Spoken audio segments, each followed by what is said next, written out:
Easter Sunday Gospel in 2026.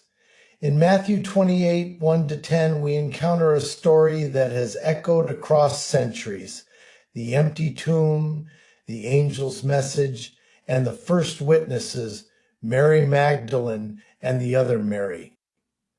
From my perspective, this passage invites us not only to consider what happened, but what it means for how we live today. Notice first who arrives at the tomb: women. In a time when women's voices were often dismissed, they are the first to witness resurrection. This is not accidental, it is deeply revealing. God's transforming work begins on the margins, among those often overlooked or silenced. Resurrection, then, is not just about life after death. It is about lifting up the voices we have ignored and recognizing dignity where the world has denied it.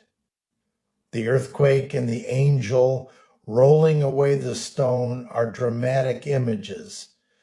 But perhaps the deeper miracle is this: fear gives way to courage.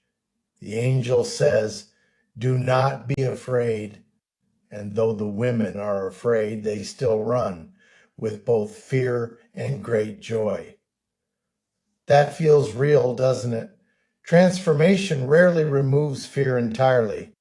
Instead, resurrection gives us the courage to move forward in spite of it. Then comes Jesus himself, meeting them on the road, not in the temple, not among the powerful, but on the journey. This tells us something essential. Christ meets us not in perfection, but in motion, in our questions, in our uncertainty, in our attempts to live more justly and love more deeply. And what does Jesus say?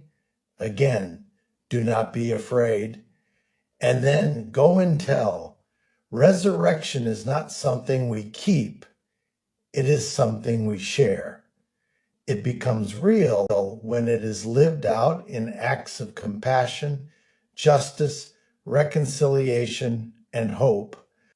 So perhaps the question for us is not simply, do we believe in the resurrection, but rather, where are we being called to roll away stone today?